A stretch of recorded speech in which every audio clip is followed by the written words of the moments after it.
Sioux Empire Podcast 131, Shrimp Boat Captain Baby Names with Matt Paulson. A pathless wilderness, wild, rugged, that was South Dakota. a hardy frontier, far from the paths of civilization, Why die on Mars when you can live in South Dakota? where fortune beckoned with a glittering smile, I was hauling pigs on the interstate. You were in a red car having a problem with your shirt. and life hung on the quickness of a trigger finger. Podcast Palooza. The Sioux Empire Podcast.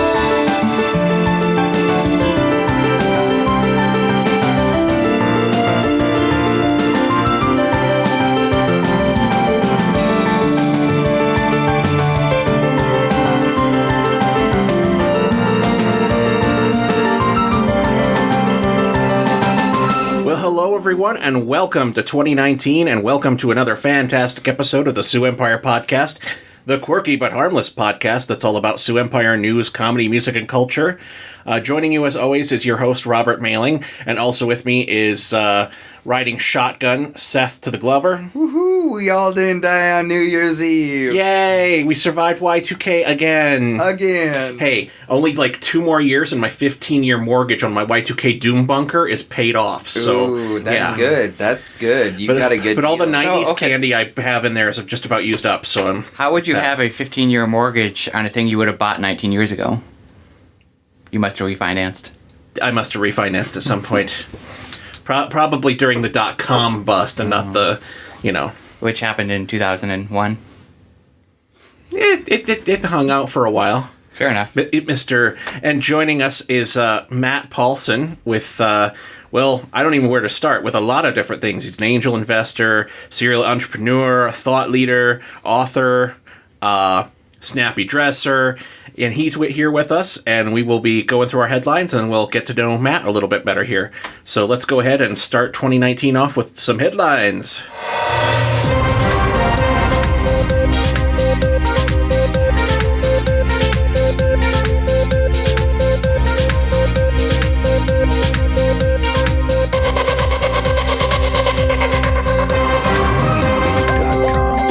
Our first headline of 2019 here is kind of a shout back to 2018 since we were on hiatus during that time.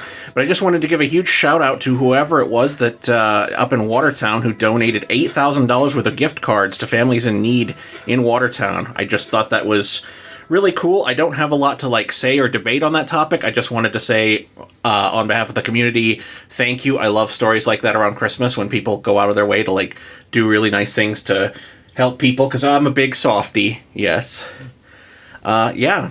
So, unless anybody's got any discussion on that, I just wanted to give a shout out to them. You can check out the link in the show notes to Watertown Police Department posted about it on their Twitter account, and we've got links to that in the show notes.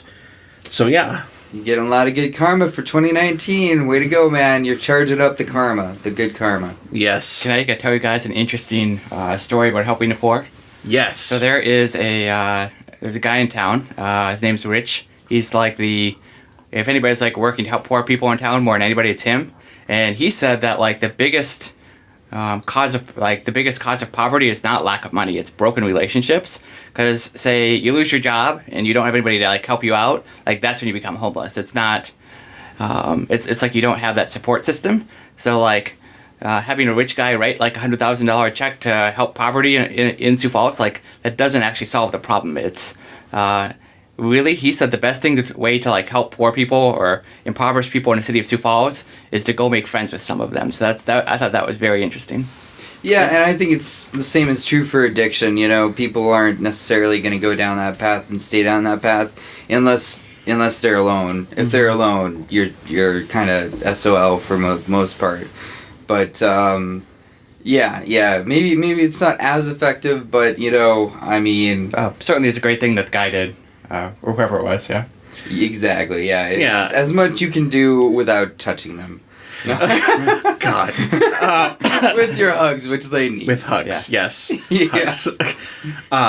No, and I would never imply that was a cure-all to poverty was going to be $400 Home Depot gift cards, but I just think that's cool when people go out of their way to do something nice like that. And but I totally 1,000% agree, especially like with homelessness. A lot of times that's just you don't have a support network because, I mean, if you've got close family, they pretty much won't let you be homeless. But if you don't have that support network around you, it can be dog eat dog out there. Absolutely. Speaking of, dog eat dog and a little bit brutal.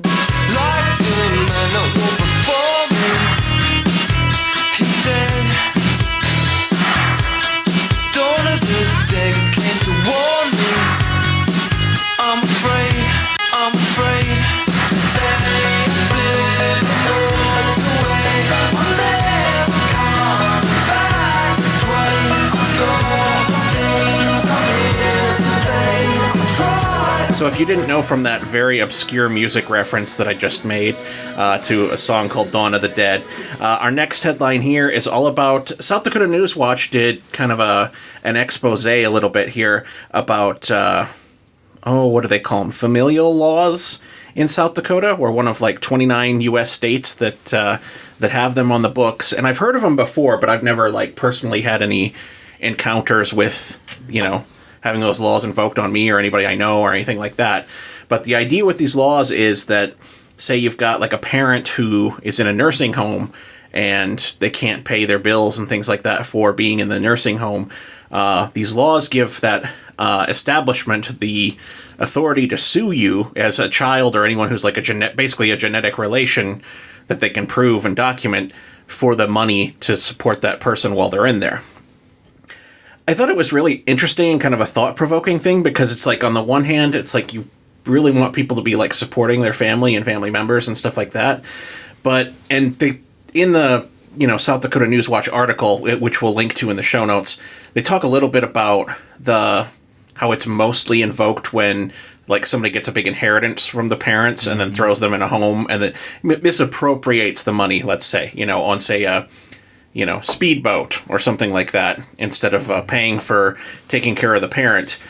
But I think it's interesting that those laws are still on the books, and there is like room for abuse with it, because they did have scenarios there where there were in the article and I don't know if they were hypothetical or I don't remember specific ones, where it's like you could have someone that like barely knows they're related to a person all of a sudden, get a lien on them or, a debt on them from some nursing home somewhere because like, oh, you're related to this person. It's time to pay up. So I was curious what your guys' thoughts are on this one. I'm like all over the place on it because I'm like, it's very on the one hand, on the other hand in my head. Yeah, I've heard, like, if you listen to, like, Dave Ramsey at all, like, people will call in and, like, say, hey, how do I get my parents in one of those free Medicaid nursing homes? And, it's like, you understand, like, it's welfare, right? Like, the Medicaid nursing homes are for people that literally have no assets and can't afford, a place to live, get any kind of medical care. Like, that's why they exist. So, obviously, long-term care is very expensive. So if you can get it for free, you're going to do that. But people don't understand. It's like, legally, you're required to, like, spend all of your money. And then if you spend all your money and have nothing left, that's when you qualify for a Medicaid, nursing home. And then if you try to work it out so that your parents just gives you all of their money so they don't have it anymore, that's basically Medicaid fraud, right? Yeah. I mean, that's true. So to have some laws on the books that, like, says, my parents can't give me all of their money and then go qualify for a Medicaid nursing home, that's probably a good thing. But I do see how there's room for abuse with maybe the way it's written. Well, I grew up with old folks in my family. My grandparents on my dad's side were already dead long before I came. And then my dad was really old. And then my grandma passed away in her 80s. And my grandpa passed away in his 70s when I was 7. Well, none of them lived in a home. Like, all of them lived at home. So I don't have direct experience with having someone in a home. But I did work at a old people home. I can't think of any other nursing name. Home? I guess so. I Assisted living. Assisted living, thank you. So I worked there for a little bit, and it does seem like a place that people are left and forgotten. At least, you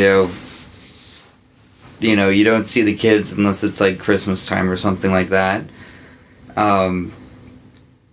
I totally agree with Matt that, I mean, you shouldn't, if you're playing the system and trying to dodge paying money for extended care of your folks, then that's you should be sued, and you should pay for that. I totally agree with the law, honestly, because somebody needs to pay those CNAs and the people that are putting in hours to take care of them when you're not. Yeah. And it's tricky when there's the removal of familiarity between the relative and the old person, and that's where it's a little choppy.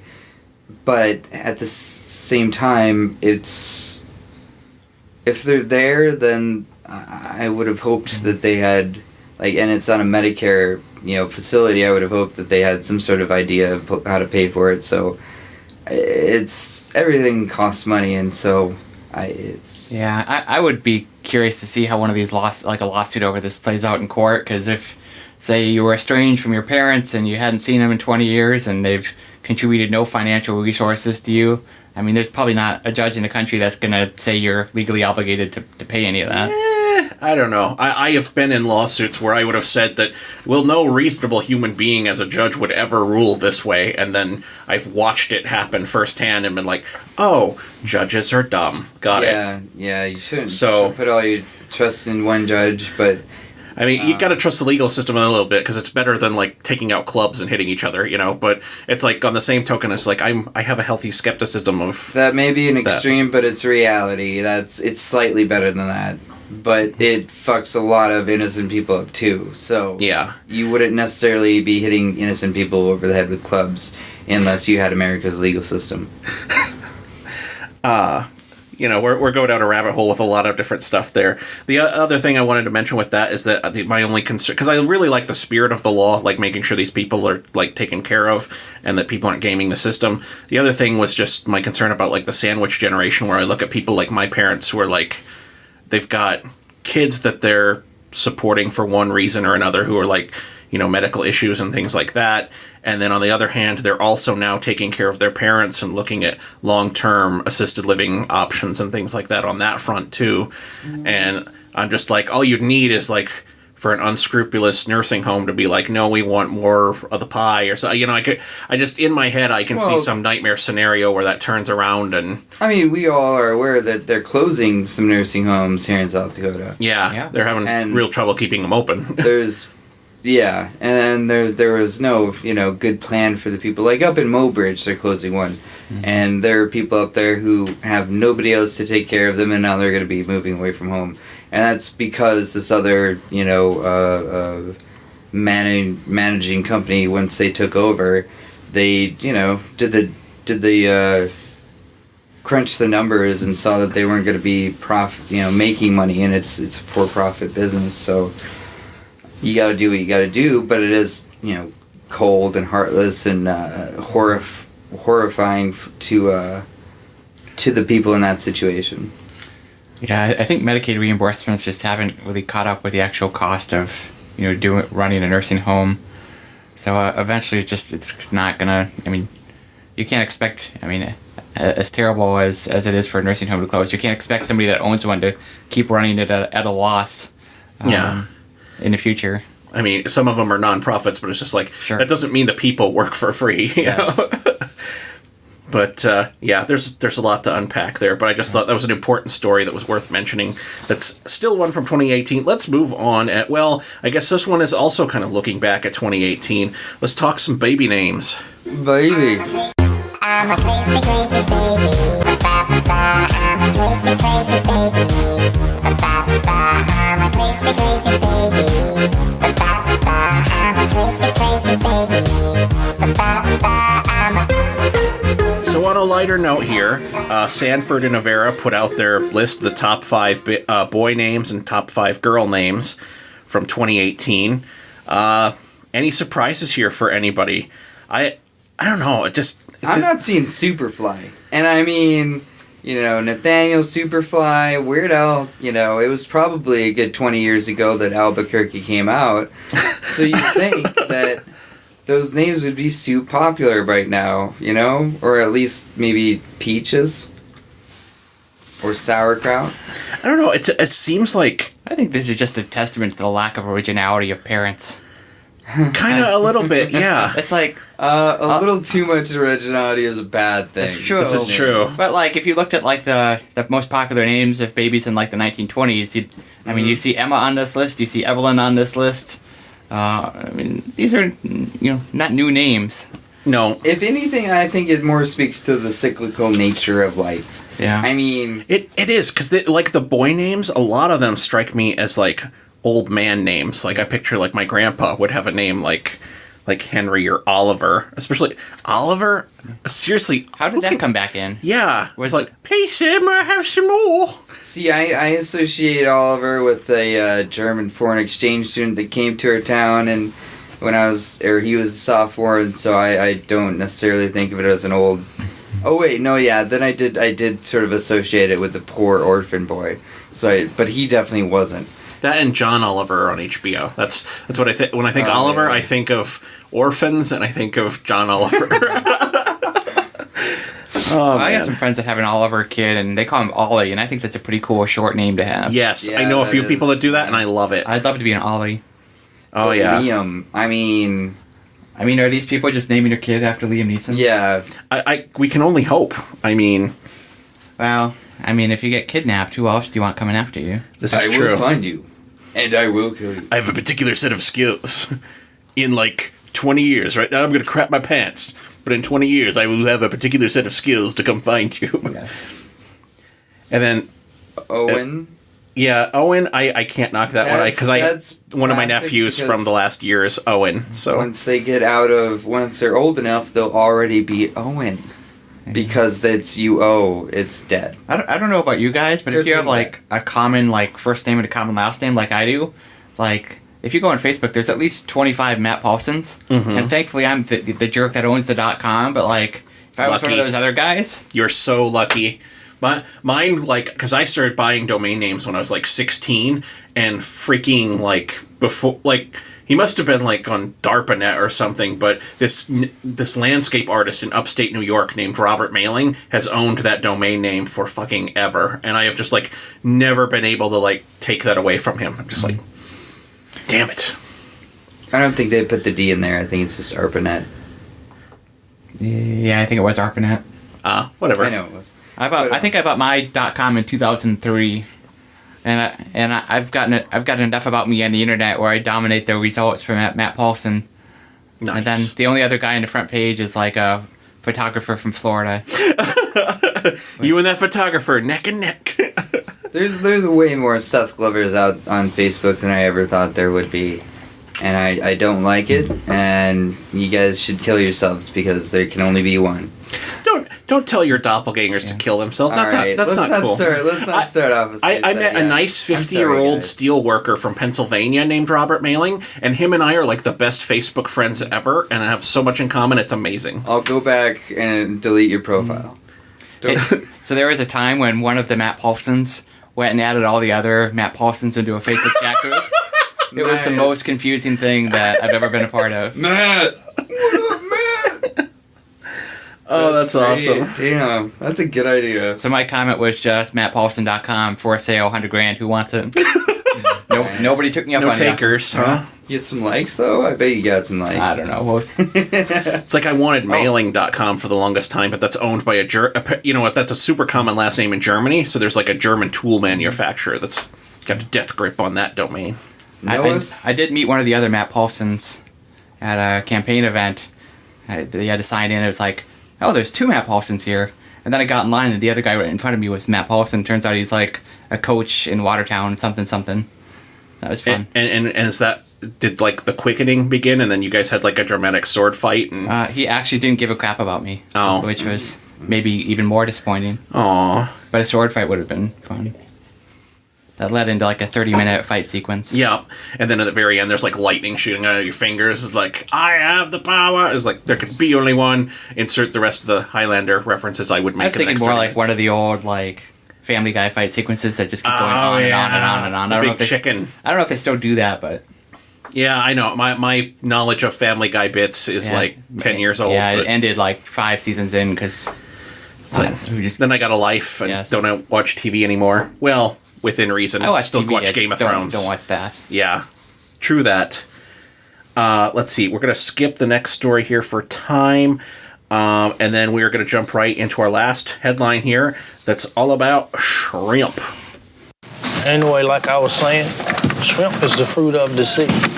You can barbecue it, boil it, broil it, bake it, saute it.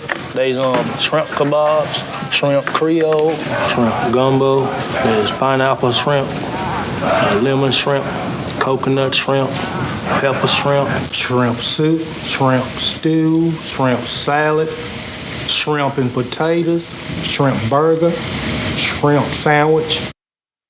Shrimp. I have no idea what that was from. Are you fucking kidding me? I am not kidding you. You're funny. Matt's gotta be joking, right? Forrest Gump? Boy, if I had longer hair, I'd be like, Lieutenant Dan! Because that came out in, what, 94? Are you that much younger than me? Shit! I was born in 85. No, so you're not that much younger than me. I mean, I've seen it, but I saw it in, like, the 90s. I'm not the one that goes back and watches old movies. Sioux Empire Podcast, your source for incredibly dated references. Someone posted something in the entrepreneur group this morning, and I wanted to say, it was like a giant pretzel with cheese or something, and I wanted to say, should have sent a poet, which is a Jodie Foster little film called Contact reference, which I now also realize was like 1996. 99. Wasn't it? Yeah, it's like mid 90s. Like when you say McConaughey on it, it looks like he's 16 years old. That's crazy. I just watched it the other night, so yeah. Because I think Sagan or whatever was still alive when they made it, or he had like just passed away like recently. So I don't know. Yeah, but I wanted to find a GIF of that to be like, should have sent a poet, and it's like none of that GIF doesn't exist because that reference is so old. Exactly. No one thought of that as a reference. You could be the creator of that GIF. There you go. But that has nothing to do with shrimp farming. It doesn't. So, moving on. So the true shrimp... Oh, God. One of the... spelling is hard enough. Believe me, Matt now knows intimately how bad I struggle with spelling. The True Shrimp Company, with a little mark above the U. I hate that. A pioneer in healthy, innovative, and sustainable shrimp aquaculture, today announced that it is planning to build its first shrimp production facility, a harbor in Madison, South Dakota. Which, by the way, the thought that there's a harbor in Madison, South Dakota, just sounds weird. I know you were talking about earlier off air, Matt, about the Brookings producing, fish. Fish meal and then some fish, too. Yeah.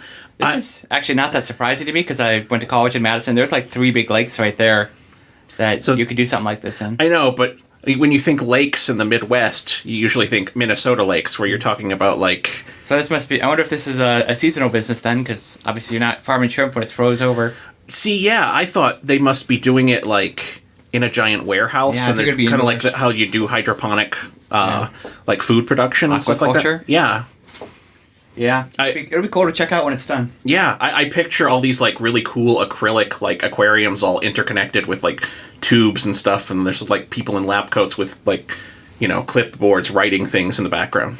I don't know. I've watched too many movies and it's destroyed my brain. I've seen Dirty Jobs, and it sounds like this is probably going to be a dirty job. This is actually a really big deal because Madison is like 7,000 people. I know. To add 150 new jobs overnight. Like, they already have a housing problem because of the university. They can't bring people in because there's nowhere to put them. You're telling me to start hauling trailer houses to Madison. Be a home builder in Madison, South Dakota, for sure. That'd be a good opportunity. It's like the North Dakota oil boom. I had a friend, she made like a fortune she had just been buying all these like surplus storage containers from China once they were like not good enough to use on container ships anymore. Yep.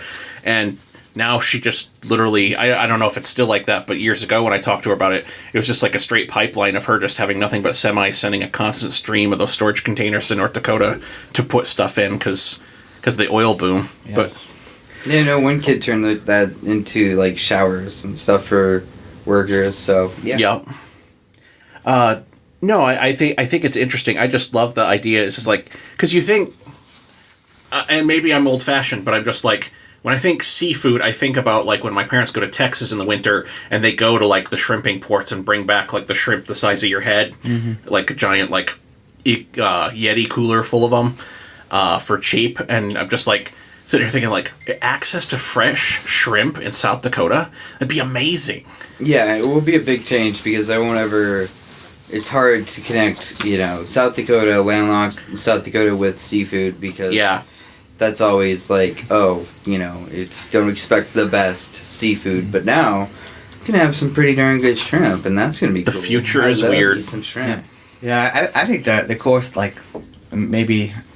You're from Madison, aren't you originally? I'm from Mitchell. I was in Madison for college and then grad school, so I was there for You're 5 originally years. from Mitchell? Yeah. Shit, so you probably grew up like an hour away from me. Okay. That's not that far. Grew up an hour and a half away from me. So what I thought was the most interesting about this story is it sounded like this was a done deal in Laverne, and then there was some small technicality in whatever the regulations are, and Dugard and company swooped in and got the deal, so good on them for getting that done. I mean, if I'm an 8-year governor and I'm on my way out of the office, I'd be putting my feet up thinking about the golf I'm going to play, but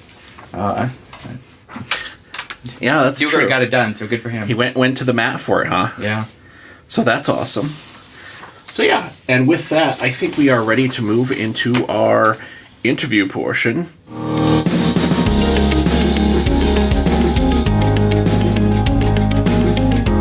Insert your inspiring corporate music. Are you saying I'm the man? What's that? Corporate music? Yeah. Gee, thanks. Hey, I like the music. I'm just bullshitting. Does everybody get this intro music? Or yes. Just me? Okay. That's a new thing for 2019. So you're the first to get it, but everyone's going to get that music. So interesting. Unless I change it because you made me feel self-conscious about it. So. Good. I hope that's the case. Today we're very excited to welcome Matt Paulson to the show. He is an angel investor, author, and supreme overlord over at marketbeat.com, and a community thought leader involved in a lot of local organizations that deal with business and entrepreneurship development, and a holy crap of organizations I didn't even know he was involved in that I just like... Surprise! They're like little landmines on social media where it's like, oh yeah, I'm on that board. And I'm like, what? Really? I didn't know that. So... let's, right off the bat, since you are like a perpetual minefield of discoveries, why don't you tell us, Matt, a little bit about what should people know who have never heard of you, who are listening to the podcast? Because believe it or not everyone in Sioux Falls follows like the whole entrepreneurship circle. What should people know about you? So I was the kid that got a computer and cable internet before everyone else. So we had cable internet in like 1998. Nice. Which was, so I had unlimited free time. I had a good computer and fast internet and limited time to explore. So that led me down many different paths, and one of them was I made this little website about SimCity 2000, and I put some ads on it, and I made like $25 a month, and I figured out, oh, you can make money on the internet, and I just never really stopped doing that. Nice. Adjusted for inflation, $25 a month in the 90s is now $4,000 a month. But for like an 8th grader... $25 a month is just, that's crazy. Oh, I'm not, for an 8th grade, adjusting for 8th grader inflation, that absolutely is like $4,000 a month. Like, I'm rich, biatch! So much pop and candy was purchased for that money. Oh, yeah. Remember I got my first job at junior high, so many D&D books, and they're all still sitting in my parents' basement. Mm-hmm. Sure, yeah. You're like, yeah, I did something productive, and I'm just like, I had a 56K modem, and I... burned CDs from my friends from Napster. I did the same thing too, but and I thought the CD burner course, was like this UFO technology. Public domain music, right? Oh, of course, always, yes. I have no idea what the statute of limitations on that stuff is, so yeah. But it doesn't matter because it was all public domain. But. Sure. No, I think an important thing to know about me is, I've never really had a real job. I did web design for a company out of Pierre, but I was based out of my house. So I've never been in a corporate environment outside of a summer internship. So I don't really have a concept of what work is supposed to look like. So I've just kind of designed it in a way that I like. So I built a business, it's a financial media company, news for stock investors. Kind of a boring business, but it enables me to do a lot of other things that I'm more excited about, such as helping entrepreneurs grow their businesses and then being involved in just causes and organizations I care about in town. So I realized, like you took the entrepreneurship route, so obviously that's part of why, that's a big area that you like to develop. Because I know you've been involved in like the bakery back in the day, involved in, Mehling cups and Zeal and the list. Yeah, the list goes on. So is that the only reason, or is there something about entrepreneurship that you like draws you back in every time you try to get out? They pull you back in. Yeah. I just feel like I've seen some transformation stories over and over again of people that had a day job and then they went and did their own thing and they're just much more fulfilled and they can help more people and they can employ more people. And then if I look at who are like the most generous and most community-minded people in town, they tend to be people that created their own business in the city and then are giving back. Say what you want about Denny Sanford, but that guy's writing big checks to help grow our community. Yeah. And he's not the only one. He's probably the only one that puts his name on everything. Yeah, but there's a lot of other guys like that have been in business for 40 years, and now they're really investing back in Sioux Falls. And, that's what I aspire to do someday. And nice. I hope to help other people accomplish that, too. So in 8th grade, how did you get that first advertiser and who? So I'm trying to think. There's a... back then you would write the HTML by hand. So I'd take screenshots of my SimCity game and I'd upload my saved games. And then there was a network called safeaudit.com. I think it's long defunct. But you could put banners on there for like free web hosting accounts. And so if you put that banner on your website, then somebody signed up for their free web hosting account, you'd make like $1.50. Yeah. So I'd tell my friends, hey, come to my website and make your own website too. And then they'd sign up and I'd get my $1.50. Nice. Yeah, it's a nice little business, yeah. So, we've went over a bunch. You listed there about, like Zeal, Million Cups, different organizations you're with. Any other organizations that you participate in Sioux Falls that you think people should know about or that? Sure. Certainly. I like to think of my involvement in buckets. So the organizations are secondary. So, there's the entrepreneurship bucket. I think there's a community building bucket in there, and then there's also a kind of a church leadership bucket. So I'm on the board of Sioux Falls Seminary. Believe it or not, that is the fastest growing seminary in the country. Wow. And unlike most graduate degrees that cost $50,000, you can be a seminary student for $300 a month now for 3 years. So it's like $10,000 to get your master's degree in divinity or Christian leadership or whatever you want to be a pastor or a missionary or whatever. So you can get that degree for $10,000 now, which is really exciting for a graduate school to be that cheap. Yeah, that's amazing, and I did not know that about Sioux Falls Seminary. I don't hear a lot about. You don't, because like their communication is like within their church leadership seminary circles, and that story hasn't really made it into Sioux Falls in any serious way yet. Sure. So that's really cool. Yeah. Let's see. So you're a successful entrepreneur. Mm-hmm. Now there can often be a pattern with that where it's like you get money and immediately you got to move to one of the coasts or something like that. Why, in particular, was there anything about like the Sioux Empire, this area, other than you're from here, that was kind of like you wanted to stick around here and develop here, like plant some roots? Yeah, I travel 10 times to work, been all over the country for work, and I never find a place that's like, oh, I like this place more than Sioux Falls. But when people say, why the heck do you live in South Dakota?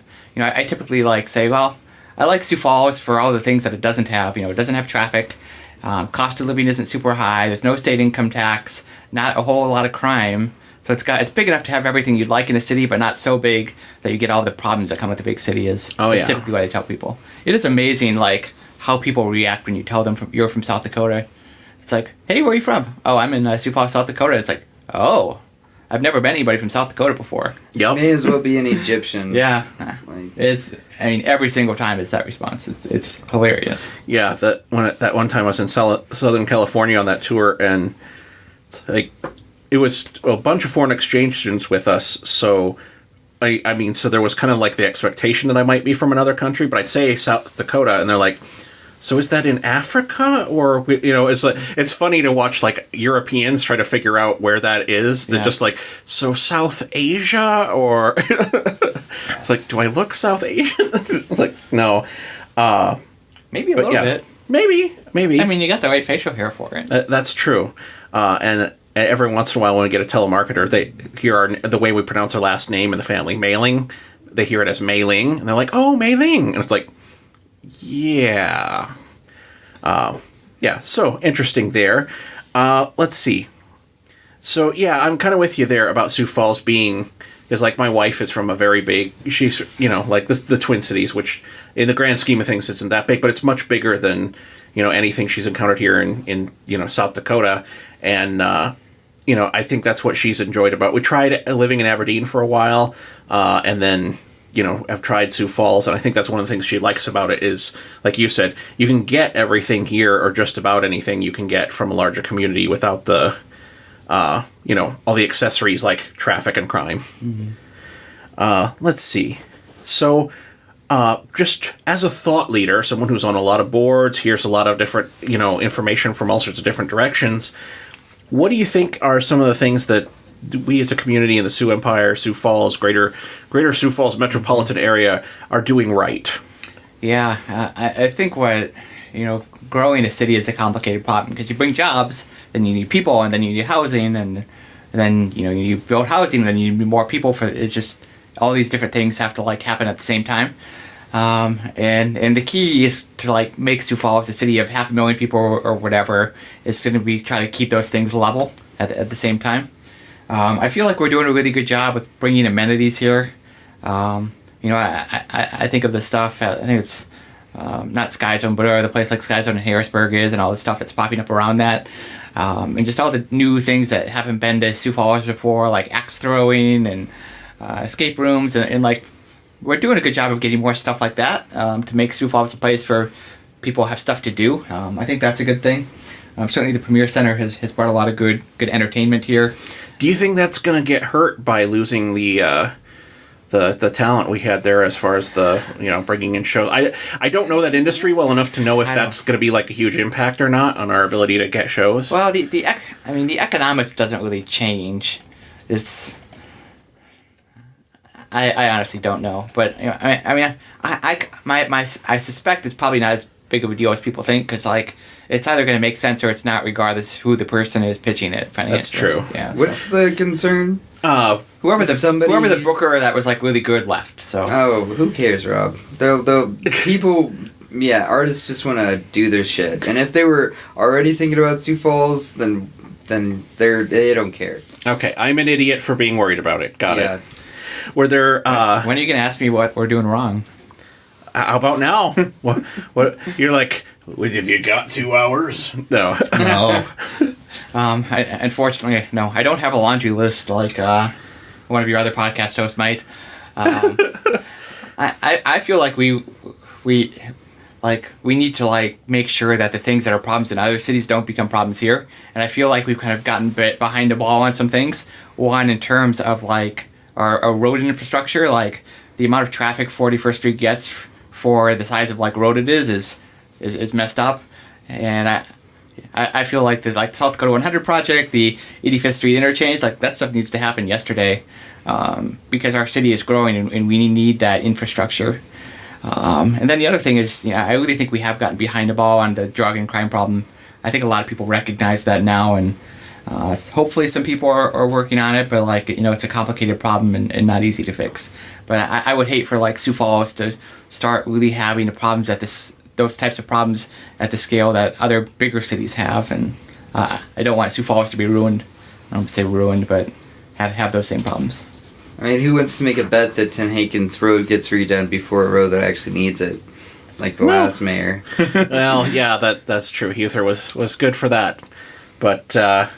Well, every mayor is going to do their own pet projects. Yeah, this is true. I mean, how are you going to stop them?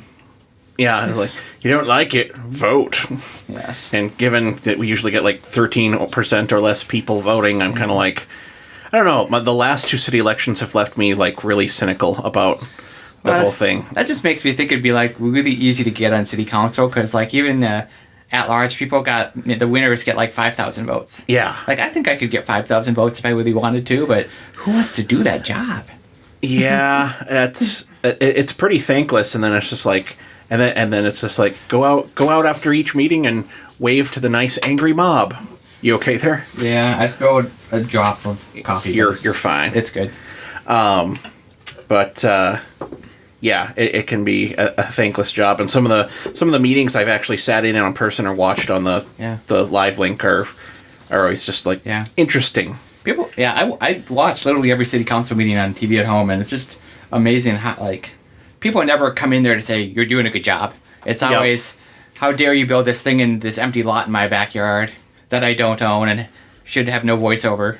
I feel bad because I have in the past thought about going in and saying when they do something right. I thought about going in public input and just like, just how crazy would that be to actually go there and like say something nice about it or thank them for doing something right. Somebody on the council would be like, get this fucking idiot out of here. So what else? I mean, we talk about the city council. We talk about like crime, traffic, things like that.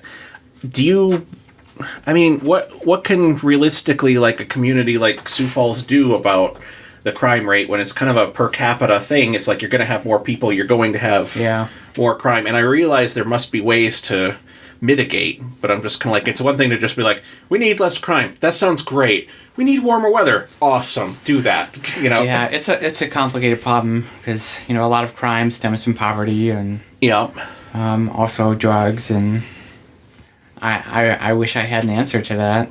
I hear you. Too. I do feel like I could be full of crap here, but I feel like the last time I looked at crime stats, the per capita, you expect crime to go up with the population, but I think the per capita rate had also gone up, and that's kind of where you start to get concerned. Yeah, it's creeped just a little bit in like the last, I want to say like 3 years or something like that. No, I think the key there is like the weird thing about the Sioux Falls economy is that there are plenty of people making $100,000 a year and plenty of people making $30,000 a year, but there's the middle class just isn't there. So I really think we need some more middle class jobs to like bring people up so that they end up not having to resort to crime. And we kind of see that on the national stage. Do you think that's worse here in Sioux Falls than the trend that way nationally?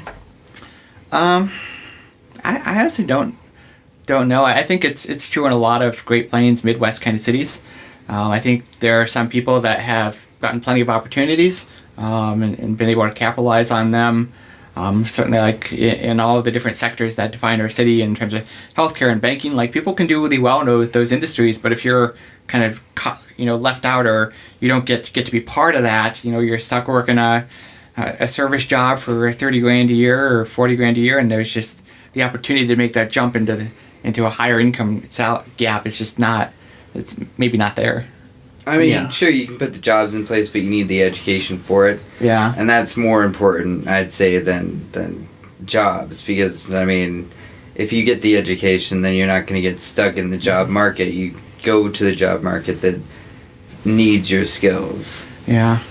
But then you also look at colleges and, fewer people are thinking that's a good route to success for them because you graduate with a $50,000 liberal arts degree, and what does that do for you? Yeah. Well, what I think you really need is just that more of those middle management positions where, you're kind of that, say you're working at Burger King, you're the cashier, which I did in high school, and then you're the guy making sandwiches, and then you're the assistant manager, and then you're the manager, but there's only like one manager. Wait, the cashier is below the sandwich making guy? Yeah. Really? Absolutely. The cashier is like the first guy. Okay, I would not have guessed that. Although no artistry. So much makes sense now.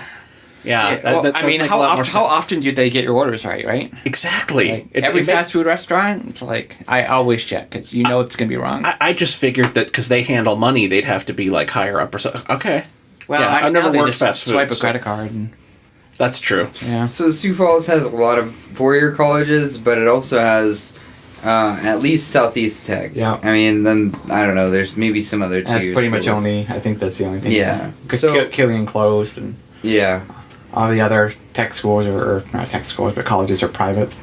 And I don't know if there are any left because Globe closed. Yeah. I mean, at this point in time, if your family isn't rich and just paying for your four-year school, you're doing yourself a disservice if you're going to a four-year school. I'll tell you that much. Well, it depends on the degree, right? Because if you get a computer science degree, you can make $60-ish grand coming out of college. If you get an art degree, but you can do that with an associate's. Hey, you can get a history degree, and then you can get a job in graphic design somebody for some reason. A four-year degree because they wasted time writing essays when you were working on equipment. So there's way more knowledge value in going to a tech school currently, unless you want to waste money on writing essays. Yeah, I mean, obviously, Southeast Tech is a great place to get a degree from. I do think for some employers there is difference in a value between like a 4-year computer science degree from School of Mines or DSU versus a 2-year degree at Southeast Tech, and that's probably only true for tech, stuff. But I do think there's a gap there a little bit. Well, I'd also point out that a 4-year school isn't going to give you the guidance of getting certifications. They're going to say you're good with this, when in reality you'll make $20,000 to $40,000 more straight out the bat if you have a certain certification, which they probably wouldn't tell you about in a 4-year school that's teaching you computer science. Yeah, because when I had an internship and a state court system doing computer science work, and then I did web design for a firm. Nobody asked for certifications. It really depends on the employer, I think, for that. Definitely, if you're working for the government, they take any schmuck. They love paperwork. They love doing it the old way. Yeah, the key with the government is to get in under the radar as an outside contractor. Then you make the money, and then you get the waiver. No, not tons of ways. Not so much, government. But yeah. Let's see. Until they shut down the government, and then you just got nothing to do. This is true. That's why you go after state government, not the Fed. Well, I think the federal jobs pay quite a bit more. Yes, I'm being a little facetious here, but the Aeros guys may make way more than the BIT guys do. This is true. But let's see. I think we've totally gotten off topic here. That's okay. We're all good here. Can we talk about 1,000,000 Cups for a little bit, because we have some pretty cool speakers coming up? Yeah, hell yeah. Let's talk about that. I am gonna pull out the list of people that are speaking. I know we're gonna kick off at the end of January, the last Wednesday in January, on January 30th. So will you send me this list so I can put it in the show notes? It hasn't been published, so. Oh, okay. Well, when it does, this is a Sioux Empire, whatever, exclusive. Ooh. I'll just find the ones that are on Facebook, so I guess we have put some out. But we're going to start off January 30th. It's a Wednesday. 9 a.m. We're going to meet at the Museum of Visual Materials. The first speaker is going to be Addie Kramer. She runs the event company in town, so a lot of the big nonprofit events, she's like the person behind those that makes those happen. So we're going to have her. We're going to have Mike Ritter. He's like everybody's CFO. Has a business advisory firm, very well known in the business community. Chelsea Tracy runs a boutique in town, Chelsea's Boutique. Oh, yeah. And then that's all I've got for the list right now. But it's going to be a good season. We're trying to, we moved to the Orpheum thinking we could double in size, and that didn't really happen. So we're trying to get back to, and it was just too big of a space. So we're trying to get back more to, a non-stage event where it's more community focused, and we're last year we brought in some nonprofit people and some business leaders, and that weren't necessarily entrepreneurs, and that kind of got a mixed reaction. So this year we are really focusing on entrepreneurs. Sure. And we've got a good lineup of those this spring, and I'm excited about it more than I have been in the last several years. This thing's been going on for over 5 years, and that just doesn't happen for community events like this. So it's been very exciting to be a part of it, and I'm super excited about this spring. That's really awesome. Yeah, I really like that organization. I really wish, I love that some of them get put up on a live stream. Sometimes I wish there was a little better audio, but it is with live streaming. Yeah. I just wish I had those mornings off so I could actually go to them and attend them, because they are pretty awesome. Yeah, I mean, for an event like that, you can never find a perfect time. Yeah. You could put it on a Saturday, people could complain. You could do it in the evening, people would complain. Yep. That's just how it is. That's why I don't have any blame for it. I just I can't make it, but it totally makes sense to me why it's at that time. You know. That way we can keep those schmucks with day jobs out of there. Yeah. Because they'll be at work. Got to keep the unwashed wage slaves out of the out of the entrepreneur circle. Yes. Yep. No. Out of the entrepreneur circle. Yeah. How can we make that sound more elitist? So 1,000,000 Cups got a lot of good speakers there. Yep. And it's a great event. I've spoken at it before. I really enjoyed that. It was a good Q&A, and I made a lot of really good connections that Seth benefited from, like Fiero Pizza. Mm-hmm. So Did there you talk go. about the Sioux Empire podcast, or did you talk about something else? Sioux Empire podcast. When was this? I don't know, but there's video of it, so I know it happened. Yeah. It must have been a long time ago. I want to say it was Couple years not the. Yeah, it's like 2 years ago. You it was before you guys were in the Orpheum, and it was like we were in the Queen City or whatever. Yeah, back in the old Prairie Berry now. Arlen, Yeah, there you go. You're certainly welcome to come back and do it again. I should come back and do it again. It was a lot of fun, and the QA was really interesting. And I had appointments with people helping them figure out streaming and podcasting, which is kind of my bag. Is that I'm an evangelist for, online stuff, and so that was fun for me because I helped a lot of people get going or figure out what they need to get going on that. So. Million Cups is awesome. Anything interesting coming up with the other organizations' events? Like Zeal, got anything going on? Yeah, Zeal is going to do, this first year they've really got a good handle on what they're going to do for events. So every week there's going to be something different to do at Zeal. And if you go to their Facebook page, they've got a list of events. But it looks like Jody Schwan at Zeal is going to do a kind of how to launch your business class on January 21st. That's going to be coming up, and then there is going to be a training event or an education event on patents and trademarks and copyrights on February 5th. So there's some stuff on the calendar now. Obviously, we're 5 days into the new year, so nobody's really working yet. But they'll fill out that calendar pretty quick. So there's always something happening at Zeal. The Sioux Empire Podcast proudly presents this week's Shameless Plugs. Seth, do you have any shameless plugs for us this week? I would like to shamelessly plug and say thank you to all of my family and friends that made the holidays of last year fantastic, and are reasons that I'm looking forward to 2019 and beyond. And love you guys. And 2019, let's do this shit. 2019, let's do this shit. I need that shirt. The tagline for the year. Yes.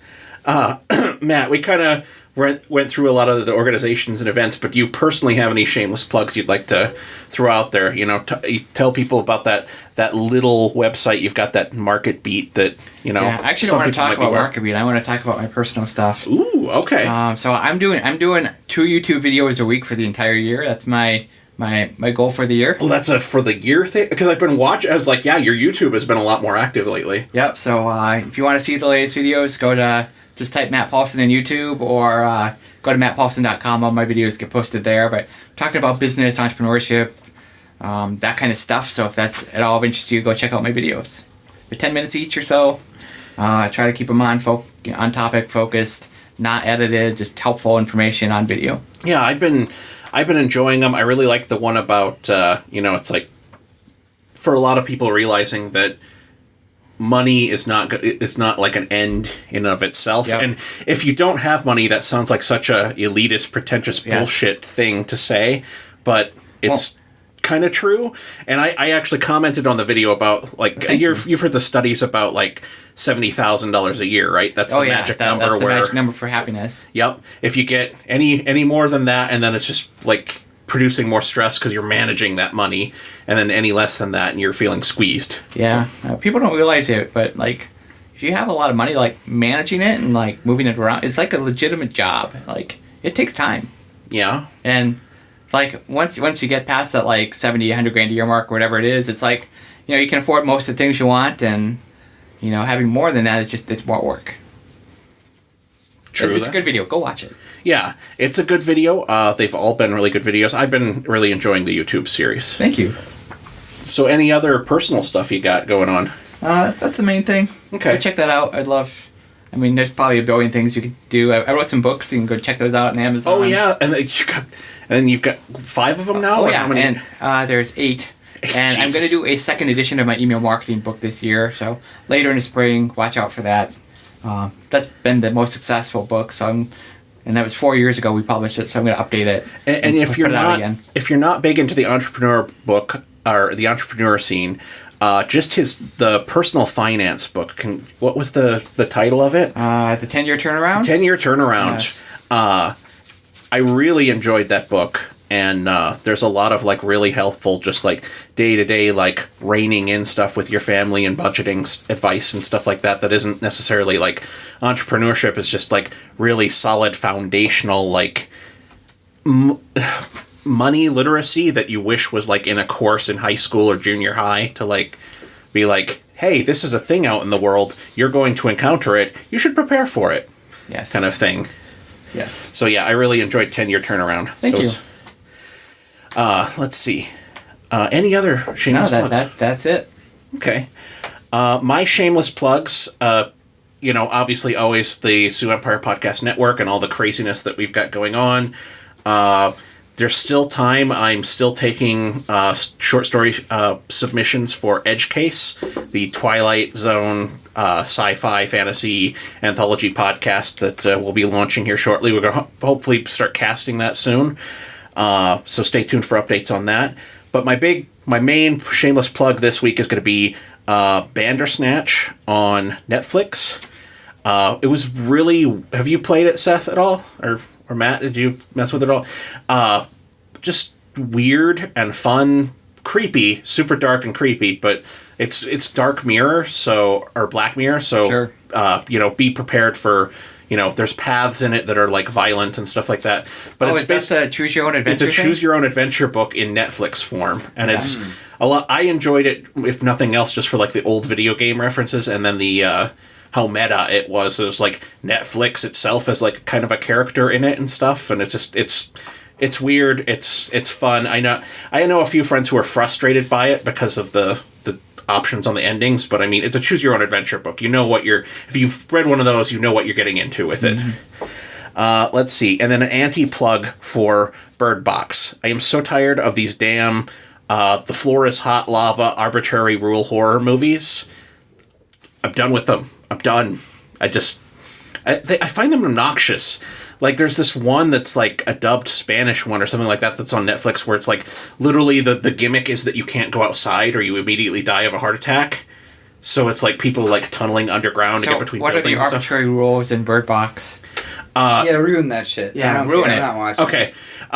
Blindfold. You have to wear a blindfold all the time because there's these spirit demon things that if you see them, you see the like most thing. It's basically the happening where you kill yourself. No, that's yeah, and also that Doctor Who with the statues. Yes, they're like Doctor Who monsters. Yeah, and but less well done. So yeah, I bet.